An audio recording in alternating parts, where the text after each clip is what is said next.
right. Let's talk about Tom Brady. People are pissed because he was in the coach's booth wearing a headset, and they're like, wait a second.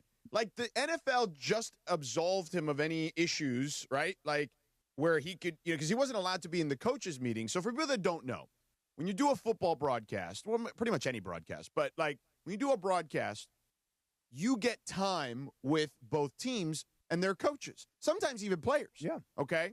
And you go in these production meetings where you're asking them detailed questions about the game plan. You're asking them about particular players and their skill sets and what they bring to the table, et cetera. There's some, I would say of the stuff you get, I would say like 10 to maybe even 20%, depending on the coach, is very much proprietary, okay? So for our audience, George, do they have to tell you things that are private? Like that they don't, no, but they can sit there and avoid every question if they want to. They could, but I would say most coaches, will give you at least a morsel of something. But just real quick, just to jump in on that. Because they're supposed you're there, you're supposed to be you're there to be trusted, right? And this is part of their television agreement. Right. So they have to sit down for this, right? On Friday, let's say Tom Brady is going to go to Chicago, for example. Right, which is where he's going next, right? So on Friday, Tom Brady and the Fox crew, they're going to be invited to practice. Right. They're going to stand on the sideline. Watch practice. They're going to talk to the general manager, talk to the CEO of the team. Talk to Ben Johnson. Right. And they're going to watch the practice. Then when the practice is over, they're going to go into the team's facility, go to their conference room. You're going to have the producer, the director, the play-by-play guy, the analyst, you're going to have the full broadcast team, and everybody's going to be sitting in a conference room, and the head coach comes in, and then the offensive coordinator, and then the defensive coordinator, quarterback, star of the defense. So you're there for several hours, and you're interviewing all these people. And when you're a former player, whether you're of Tom Brady's stature, or I used to do it all the time with Rich Gannon, we'd go into these meetings, and everybody's like, oh, Rich Gannon, former MVP. Like, I feel like he's one of us, so we're going to feel comfortable, and we're going to give him something. Correct. And so that's what they do in these production meetings, and that's why people are like, what is Tom Brady doing last night in the coach's booth? Made no sense. What really doesn't make sense to me is this. What does he think? No one's going to see him? Yeah. I mean, really? Like, he's freaking Tom Brady. And look, I get it. You have a small percentage of ownership, and I get it that you are consulting to the team. But on game day, on Monday Night Football, it's a terrible look. You're going to be in the coach's booth on a headset? Yeah. Like, George, listen, you could have Tom Brady in an owner's suite. Right. And I guarantee you there's a way, technologically speaking, for him to listen in should he want to do that. Yes, especially at home. Yes. Why is he in the coach's booth? It's so dumb and irresponsible of him. Yeah, it makes no sense. And if I am any team moving forward, I'm calling Roger Goodell today and saying, what are we doing here? Like, how is this something that we think makes sense? Well, especially given when you look at the Raiders' schedule, okay, and you say, wait a second. They're playing the Bears in a couple weeks, aren't they? So they have got, they're at Washington, the Raiders, and then they're home against Chicago. So if Tom is going to go broadcast the Chicago-Dallas game this weekend, and he's going to have access to the Bears facility, their coaches, et cetera, in theory, the concern would be whatever he learns from the Bears as a broadcaster, he brings back to Pete Carroll and his staff as an owner. Right. And whether or not that happens or it doesn't happen, it looks like it's going to happen. So at ESPN, there was one of these instances. So Jessica Mendoza, who does Dodger broadcasts as well, at one point when she was on ESPN, doing Sunday Night Baseball, she was consulting for, I believe, the Mets, if I recall correctly. And there were a couple of teams that were objected to her to being in these meetings, allegedly. At least according to the reports. I've never asked her about it. I don't know her, so I don't know. But my point is, you don't think that's going to happen with Tom Brady? And she's not. She was just a consultant. She's not on like a headset. She's not in like the dugout, during a game. Like that's the equivalent of what it would be. Like, you know what I'm saying? Or being in like the bullpen. Like, he's on a headset with the coaches in their booth. Like, I don't understand. Just from an optics standpoint, to your point, like how you think that makes sense, especially when you've been a point of contention already. Right. Like that, I don't blame any team for being upset about that moving forward. Now, let me ask you guys, because for our audience, there's a lot of social media buzz about the Colts owner, the daughter, Dana Irsay, listening on the sideline to what's going on. And people are like, oh, whatever. That's a whole other thing. But what is he hearing when he's putting on a headset? Oh, he's listening to calls in and out of the game. Right. And so, if the head coach, if Pete Carroll is talking to, a coordinator up in the booth, he's getting to listen to all of that radio transmission. What? Yeah.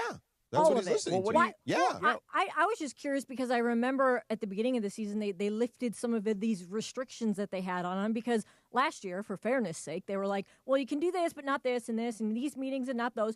So, what in the world changed that they would now allow him to do that? Well, I think that first and foremost, we didn't see Tom Brady as active a year ago as we see him now. And so once those restrictions were lifted, Brady, this is the way I think it plays out. Brady's like, okay, well, you know what? I am close to the Raiders organization because I have a small piece of ownership. They're asking me for my consultation. So you know what? Since they lifted these restrictions, I'll do whatever I want until they reinstall these restrictions. So I think what the NFL is going to eventually do to Brady is they're either going to say, here's your choice. You can go in as a broadcaster, but you have to give up this whole sitting in the coach's booth during Raider games. I mean, that's preposterous. Of course he's got to give that up. Or sit in Raider games, sit in with the coaches, but you can't go anywhere near the other teams when you're broadcasting their games. Right. And by the way, Fox gets from Tom Brady what they want, whether or not he's in the production meetings or he's not in the production meetings. They hired Tom Brady because he's the greatest quarterback of all time. He's got more Super Bowl rings than anybody else. He's hot AF, even though he's kind of looking a little weird. He looks like a vampire, as Lindsay said. I'm a huge Tom Brady fan, and it looks like he's gotten a lot of weird kind of work done. His face doesn't move. Right. It's a little strange, and I love Brady. So, listen, I thought he's much smarter than that, but maybe he's just testing the boundaries of the leeway that the NFL will give him. But that was dumb last night. Just dumb. Bro. Okay. There's Vincent Bonsignore has tweeted about the Tom Brady booth thing. Okay. What is Vincenzo telling? Tom Brady sitting in the Raiders coach's booth. Restart for the promo. From the NFL. This is a statement from the NFL. There are no policies that prohibit an owner from sitting in the coach's booth or wearing a headset during a game. Brady was sitting in the booth in his capacity as a limited partner. Hold on. More. All personnel sitting in the booth must abide by policies that prohibit the use of electronic devices other than league-issued equipment, such as Microsoft Surface tablet and for sideline viewing systems. Tom continues to be prohibited from going to a team facility for practices or production meetings. He may attend production meetings remotely, but may not attend in person at the team facility or hotel. So that was the difference. Okay, that makes sense. Last year, he wasn't allowed to be involved at all. He can do Zoom now. Right, but he can't go into the building. Right. He may also conduct an interview off-site with a player like he did last year a couple of times, including for the Super Bowl, of course. As with any production meeting, the broadcast teams, it's up to the club or coach or player to determine what they say in those sessions. So, I was never offended, if you will, by Tom Brady. And here's what Pete Carroll added. Okay, let me because hear. they asked Pete Carroll about Brady What did he say? In the booth, and he said, they asked him how many times do you meet with Tom, and he says he meets with Tom 3 or so times per week, along with Chip Kelly to go over film and game plan.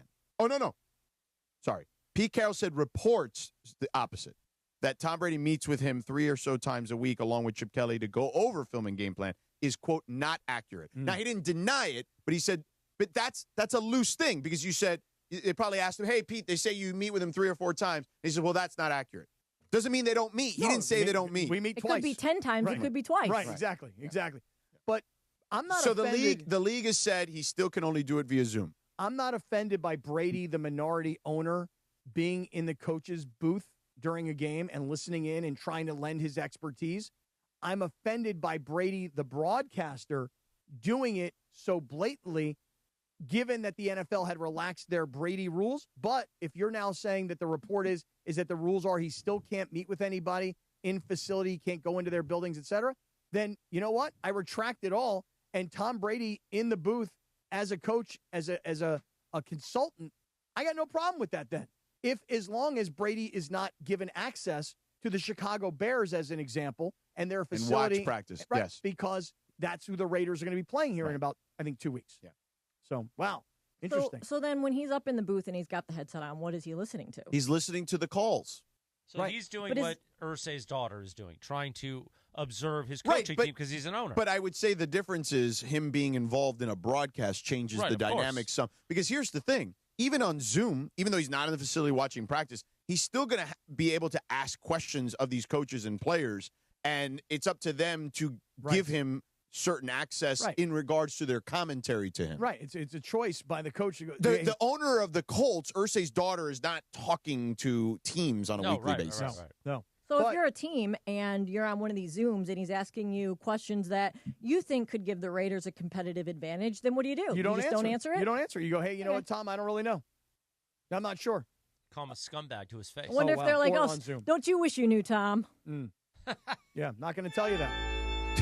That's great. I do love great it. drop. He does. Listen, I love Tom Brady, but I admit that there is something going on with the way he looks that is picturing scary. him like Nosferatu. He's just Nosferatu. He's a little scary. He is, man. He's going to be in the new iteration of Interview with a Vampire. By the way, when I hang out with Tom Brady, he goes, I heard you say on the radio that I'm scary looking. I'm like, no, that was Sedano. I think you're hot.